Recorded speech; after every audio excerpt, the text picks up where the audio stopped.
नमस्कार, सुप्रभात. मी अजिंक्य भातंब्रेकर. तुम्ही पाहताय न्यूज 18 लोकमत. स्पीड न्यूज मध्ये आता आपण महत्त्वाच्या बातम्यांचा आढावा घेऊया. पायी वारीला सुरुवात होताच बंडा तात्या कराडकरांसह इतर काही वारकऱ्यांना पोलिसांनी ताब्यात घेतलं असून संकल्प मंगल कार्यालय, आळंदी पुणे रस्ता, वडमुखवाडी, चरोली इथं त्यांना स्थानबद्ध केलं गेलेलं आहे. तिथं देखील बंडा तात्यांनी काकडा भजन सुरू केलंय. पायी वारीसाठी आग्रही असलेल्या बंडा तात्या कराडकर यांना आळंदी पोलिसांनी भल्या पहाटेच ताब्यात घेऊन स्थानबद्ध केलंय. तर दुसरीकडे माझी वारी माझी जबाबदारी ही मोहीम चालवणारे गणेश महाराज शेटे यांनी आपल्या समर्थक वारकऱ्यांसोबत पायी वारीला सुरुवात केली असून ते हडपसरच्या पुढे पोहोचल्याची माहिती मिळतेय. पावसानं दडी मारल्यानं आणि आणखी 8 दिवस तरी पावसाला जोर नसल्यानं शेतकऱ्यांवर दुबार पेरणीच्या संकटाची टांगती तलवार आहे. धरणांमधला जलसाठाही घटतोय, त्यामुळे पाण्यावरही कपातीचं सावट आहे. महाराष्ट्रासह मध्य भारतातील बहुतांश भाग आणि उत्तर पश्चिम भागातल्या राज्यांमध्ये सध्या पावसानं दडी मारलेली असताना मोसमी पावसाचा देशातला प्रवास राजधानी दिल्ली आणि जवळच्या राज्यांमध्येच रखडलेला आहे.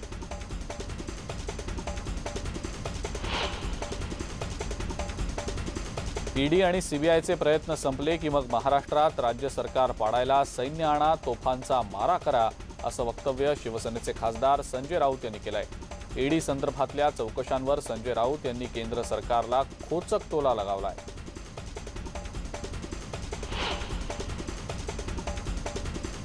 दूध का दूध, पाणी का पाणी होऊ द्या.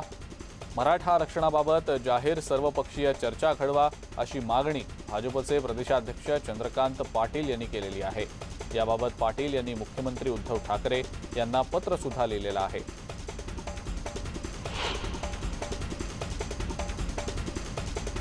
नाना पटोले, विजय वडेट्टीवार, छगन भुजबळ यांच्यापेक्षाही मोठे नेते पडद्या पाठीमागून ओबीसी आरक्षणावर घाला घालत असल्याचा आरोप भाजपचे नेते चंद्रशेखर बावनकुळे यांनी केलाय.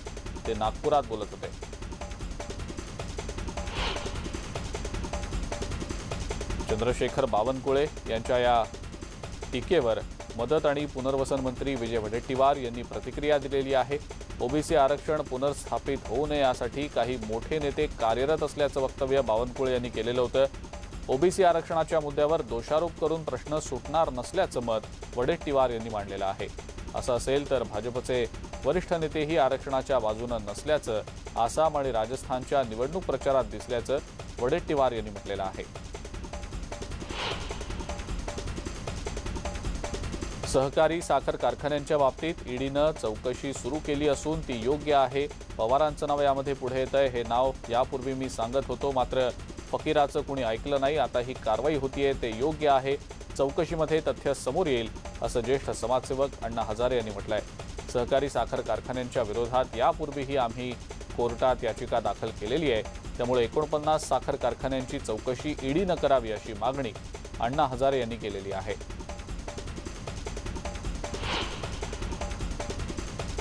महाविकास आघाडी सरकारमधल्या मंत्र्यांवरचं ईडीचं पितुष्ट काही जाण्याचं नाव घेत नाहीये. कारण आता अनिल देशमुखांपाठोपाठ उपमुख्यमंत्री अजित पवार यांच्या अडचणींमध्ये वाढ होण्याची शक्यता आहे.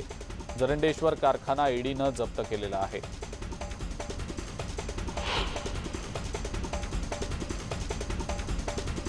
ईडीची चौकशी ही हायकोर्टाच्या आदेशानंतरच होतीये. तपास यंत्रणांकडे पुरावे असल्यानं चौकशी सुरू असल्याची माहिती विरोधी पक्षनेते देवेंद्र फडणवीस यांनी चंद्रपुरात दिलेली आहे.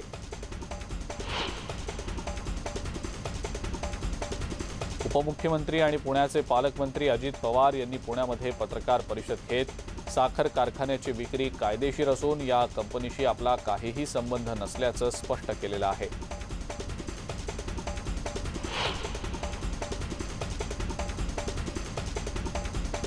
आर्थिक गैरव्यवहार प्रकरणी अनिल देशमुख यांच्या अडचणींमध्ये वाढ झालेली आहे. अनिल देशमुख यांचा मुलगा ऋषिकेश देशमुख यांना देखील समन्स बजावलं गेलंय. चौकशीला हजर राहण्याचे आदेश दिल्याची माहिती सूत्रांकडून मिळतेय. महाराष्ट्रात भाजपचं काम आम्ही करतोय. सरकार स्थिर आहे. आणखी 5 वर्ष ते स्थिर राहील आणि केंद्रीय तपास यंत्रणांमार्फत दबाव तंत्र वापरत ईडीची कारवाई होतीये, असं मत काँग्रेसचे प्रदेशाध्यक्ष नाना पटोले यांनी व्यक्त केलेलं आहे.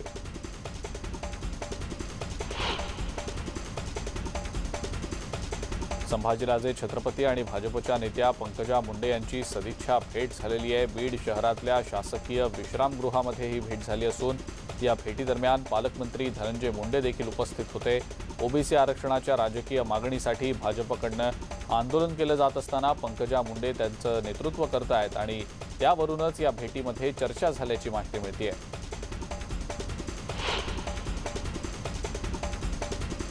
शालेय शिक्षण मंत्री वर्षा गायकवाड यांची मनसेच्या शिष्टमंडळानं भेट घेतली। यावेळेला सरकारी निर्देशांना न जुमानता विद्यार्थ्यांना शुल्काअभावी शिक्षणापासून वंचित ठेवणाऱ्या शिक्षण संस्थांवर कारवाई होण्याची मागणी मनसेने केली आहे। फक्त घोषणेपुरता कारवाईचा इशारा न देता प्रत्यक्षात त्यांची मान्यता रद्द करून कारवाई करावी अशी मागणी करण्यात आलेली आहे।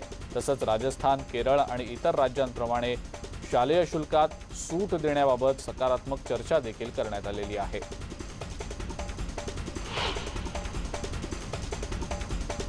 राज्य सरकारच्या तिजोरीत सध्या खडखडाट आहे। उधार घेऊन सरकार कर्मचाऱ्यांचे पगार देत असल्याची माहिती स्वतः राज्याचे गृहनिर्माण मंत्री जितेंद्र आव्हाड यांनी दिलेली आहे। सरकारच्या आर्थिक परिस्थितीबाबत त्यांनी स्पष्टता दिलेली आहे।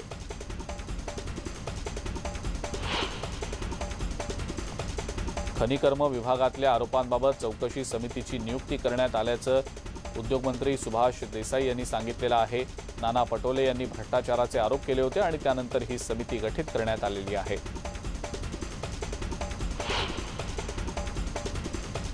मुंबई जिल्हा बँकेच्या संदर्भात काही वर्तमानपत्रांमध्ये आणि काही चॅनल्समध्ये सतत बातम्या येत होत्या। एक वर्तमानपत्र आणि एक चॅनल ठरवून बातम्या चालवत असल्याचा आरोप मुंबई जिल्हा बँकेचे अध्यक्ष प्रवीण दरेकर यांनी केलेला आहे। आवाज उठवणारा दरेकर आणि आता कुठे गायब होतोय असा आरोप होतोय, पण मी कुठेही गेलेलो नाही। सगळ्यात पहिला प्रश्न म्हणजे 123 कोटी रुपयांचा घोटाळा झाला, हा आरोप कुठून आला हे आम्हाला समजलेलंच नाही असंही दरेकर यांनी म्हटलंय।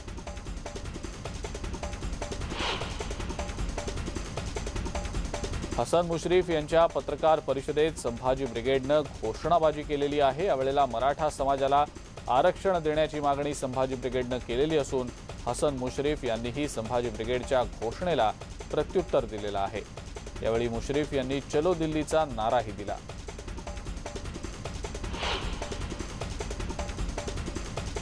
विरोधी पक्षनेते देवेंद्र फडणवीस यांनी 2 दिवसांपूर्वी दिल्लीमध्ये जाऊन केंद्रीय गृहमंत्री अमित शहा यांची भेट घेतल्याचं समजतंय। फडणवीस आणि अमित शहा यांच्यात तब्बल 2 तास चर्चा झाल्याचीही माहिती समोर येतेय। 30 तारखेला ही भेट झाल्याचं समजतंय। महाराष्ट्राच्या राजकारणावर दिल्लीमध्ये चर्चा झाल्याचं बोललं जात आहे।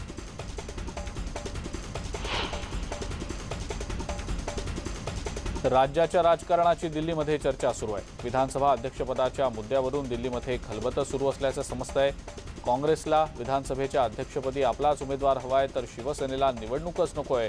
त्यामुळे महाविकास आघाडीसमोर एक मोठा पेच निर्माण झालाय।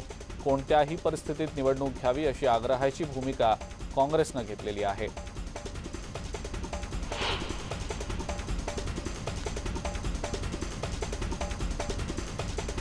राज्य सरकारनं तात्काळ मागासवर्गीय आयोगाला ऍक्टिव्ह करावं। मागासवर्गीय आयोगाकडून सर्व्हे करून लवकरात लवकर राज्य मागासवर्गीय आयोगाचा अहवाल तयार करावा आणि राज्यपालांची आणि पंतप्रधानांची मदत घेऊन आरक्षण द्यावं अशी मागणी माजी आमदार नरेंद्र पाटील यांनी केलेली आहे। येत्या काही महिन्यात राज्यात सत्तांतर झालं तर आम्ही मोर्चा काढणार असा इशाराही त्यांनी दिलाय। सोलापुरात मराठा आक्रोश मोर्चाच्या पत्रकार परिषदेत ते बोलत होते।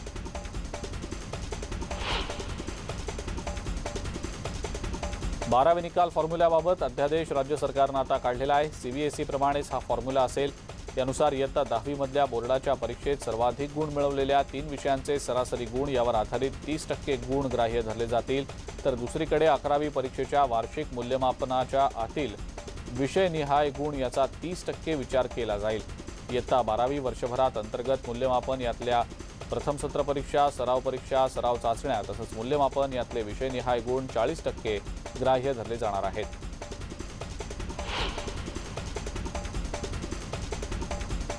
राज्यामध्ये गेल्या 24 तासात 8,500हून जास्त कोरोना रुग्णांची नोंद झाली आहे, तर 156 जणांचा मृत्यू झालाय।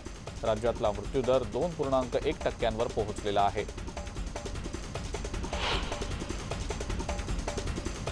कोरोना पॉझिटिव्हिटी रेट वाढत असल्यामुळे साताऱ्यामध्ये आजपासून कडक लॉकडाऊन करण्यात आलेला आहे। अत्यावश्यक सेवेतली दुकानं सकाळी 9 ते 2 पर्यंत सुरू राहतील। आज आणि उद्या पूर्णपणे बंद राहणार आहे।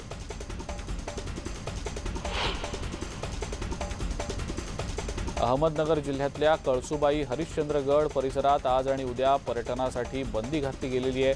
कोरोना संक्रमण वाढू नये यासाठी स्थानिक ग्रामस्थ आणि प्रशासन यांच्या बैठकीमध्ये हा निर्णय घेतला गेला आहे।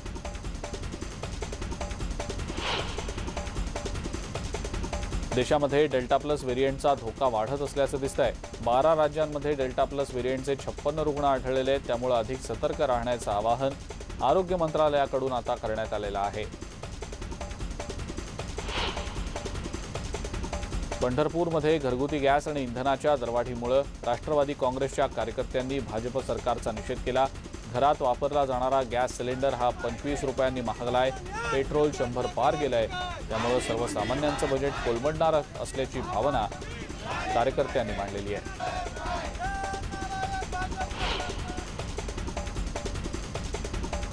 चंद्रपूर शहरामध्ये राष्ट्रवादी काँग्रेसच्या कार्यकर्त्यांनी नुकत्याच झालेल्या गॅस दरवाढीचा निषेध केला।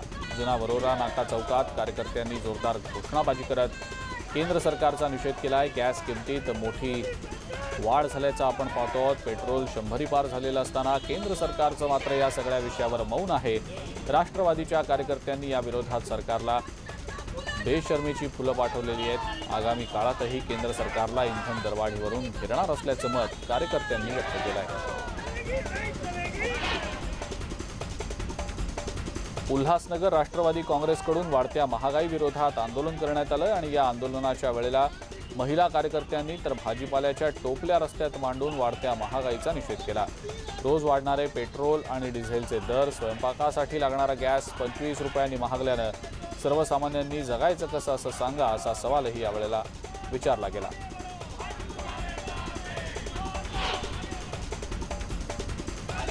पेट्रोल, डिझेल आणि गॅसच्या दरवाढीवरून राष्ट्रवादी काँग्रेस आक्रमक झाल्याचं दिसतंय। आज परभणी राष्ट्रवादी काँग्रेसच्या वतीनं केंद्र सरकारच्या विरोधात तीव्र निदर्शनं केली गेली।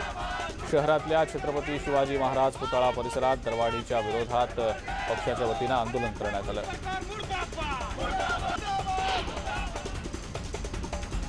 भाजपचे आमदार गोपीचंद पडळकर यांच्यावर झालेल्या भ्याड हल्ल्याच्या निषेधार्थ भाजपनं वाशिममध्ये मोर्चा काढलाय।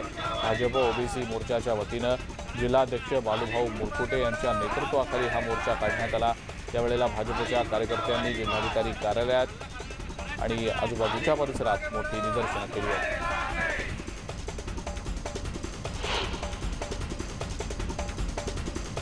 पावसानं दडी मारल्यानं रत्नागिरीमध्ये भात लावणी आता रखडलेली आहे। पाऊस न झाल्यास शेतकऱ्यांवर आर्थिक संकटाची शक्यता वर्तवली जाते आणि त्यामुळे शेतकरी अडचणीत आल्याचं दिसतंय।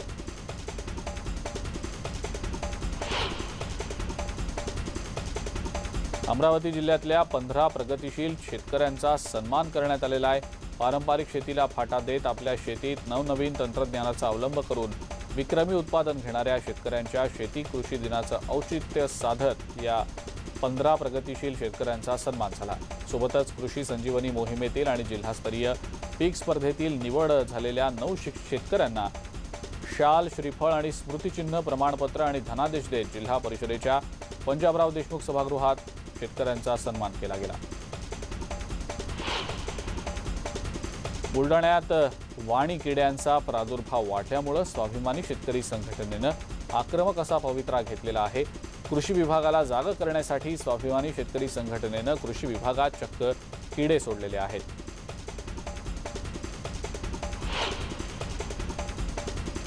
अमरावती जिल्हा मध्यवर्ती सहकारी बँकेनं एका खासगी कंपनीत तब्बल 700 कोटी रुपयांची गुंतवणूक केलेली आहे।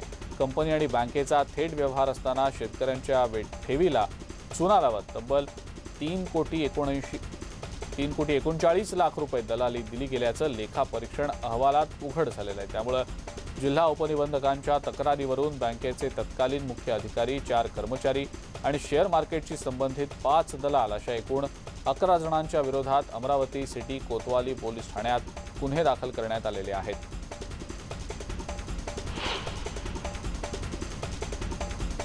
मावळ तालुक्यातल्या पर्यटन स्थळांवर पर्यटकांना बंदी असताना सुद्धा मोठ्या प्रमाणावर पर्यटक पर्यटनासाठी येत आहेत।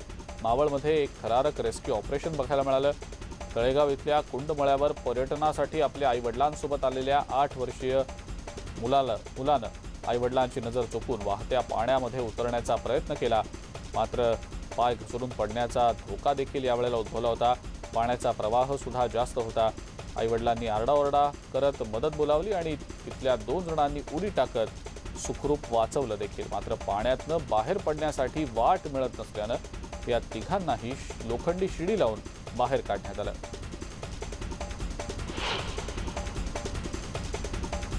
बुलढाणा जिल्ह्यातल्या लाडनापूर जवळ भीषण अपघात झालाय। 4 चाकी मालवाहू गाडीनं दुचाकीला जोरदार धडक दिली आहे। त्यामुळे या धडकेमध्ये दुचाकीस्वार पती पत्नी जागीच ठार झालेले आहेत। गोविंद तायडे आणि प्रमिला तायडे अशी मृत दाम्पत्याचं नाव आहे। 4 चाकी आणि दुचाकीच्या या भीषण धडकेत दुचाकीचा अक्षरशः चुराडा झालाय। स्पीड न्यूज मध्ये वेळ झाली एका ब्रेकची। बघत रहा न्यूज 18 लोकमत।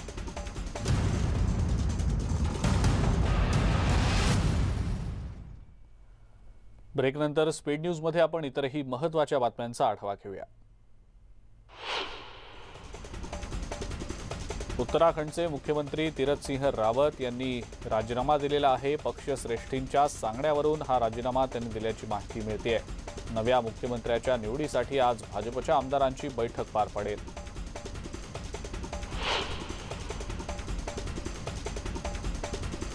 चेन्नई विमानतळावर 107 जिवंत स्पायडर्स जप्त करण्यात आलेले आहेत। पोलंड देशामधनं हे पार्सल आलं असून या सगळ्याचा अधिक तपास पोलीस करतायत।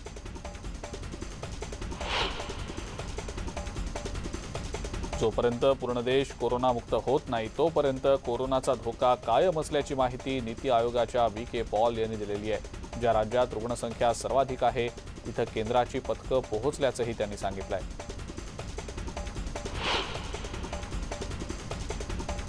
मध्य प्रदेशमधल्या लसीकरण केंद्रांवर नागरिकांची तुफान गर्दी बघायला मिळते। गोंधळ गर्दीमुळे चेंगराचेंगरी देखील बऱ्याच ठिकाणी झालेली आहे। या चेंगराचेंगरीत अनेक जण जखमी झाल्याची माहिती आहे।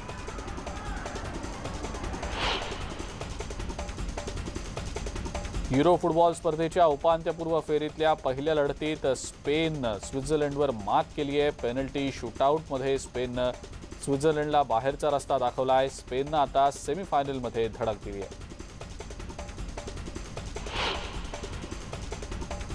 युरो फुटबॉल स्पर्धेच्या उपांत्यपूर्व फेरीतल्या दुसऱ्या सामन्यात इटलीनं बेल्जियमवर मात केली आहे। इटलीनं देखील या विजयानंतर आता थेट सेमीफायनलमध्ये प्रवेश केलेला आहे।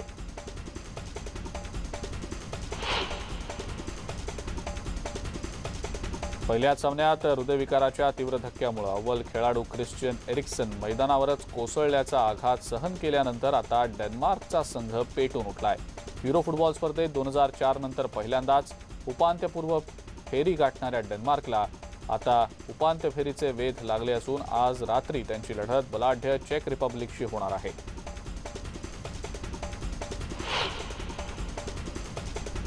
युरो फुटबॉल स्पर्धेच्या उपउपांत्यपूर्व फेरीमध्ये बलाढ्य जर्मनीवर ऐतिहासिक विजयाची नोंद केल्यानंतर आता इंग्लंडसमोर आजचा पेपर काहीसा सोपा असेल। आज मध्यरात्री रंगणाऱ्या उपांत्यपूर्व लढतीत इंग्लंडला युक्रेनशी 2 हात करावे लागणार आहेत।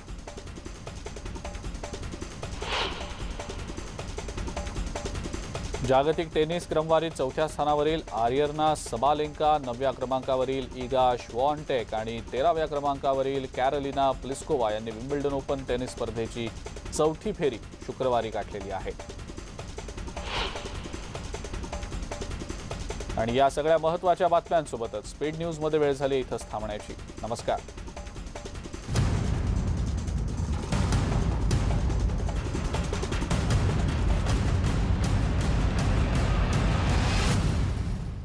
यांची मनसे शिष्टमंडळाने भेट घेतली आहे। यावेळी सरकारी निर्देशाला न जुमानता विद्यार्थ्यांना शुल्काअभावी शिक्षणापासून वंचित ठेवणाऱ्या शिक्षण संस्थांवर कारवाईची मागणी मनसेने केली आहे। राज्य सरकारच्या तिजोरीत सध्या खडखडाट आहे। उधार घेऊन सरकार कर्मचाऱ्यांचे पगार देत आहेत असल्याची माहिती खुद्द राज्याचे गृहनिर्माण मंत्री जितेंद्र आव्हाड यांनी दिली आहे। सरकारच्या आर्थिक परिस्थितीबाबत स्पष्टता दिली आहे। खनिकर्म विभागातील आरोपांबाबत चौकशी समितीची नियुक्ती करण्यात आली आहे। उद्योग मंत्री सुभाष देसाई यांनी याबाबत माहिती दिली असून नाना पटोले यांनी भ्रष्टाचाराचे आरोप केले होते आणि त्यानंतर ही समिती गठीत करण्यात आली आहे। राज्यात आजही 8,500पेक्षा जास्त कोरोना रुग्णांची नोंद झाली आहे, तर 156 रुग्णांचा मृत्यू झाला असून राज्यातील मृत्यूदर हा 2.1% पोहोचला आहे। कोरोना पॉझिटिव्हिटी रेट वाढत असल्यामुळे साताऱ्यात उद्यापासून कडक लॉकडाऊन करण्यात आलेला आहे। अत्यावश्यक सेवेतील दुकानं सकाळी 9 ते 2 या वेळेत सुरू राहणार असून रविवार आणि शनिवार पूर्णपणे बंद राहणार आहे। देशात डेल्टा प्लसचा धोका वाढत असल्याचं दिसतंय। प्रश्न 1 त्याची उत्तराने, घटना 1 तिला जबाबदाराने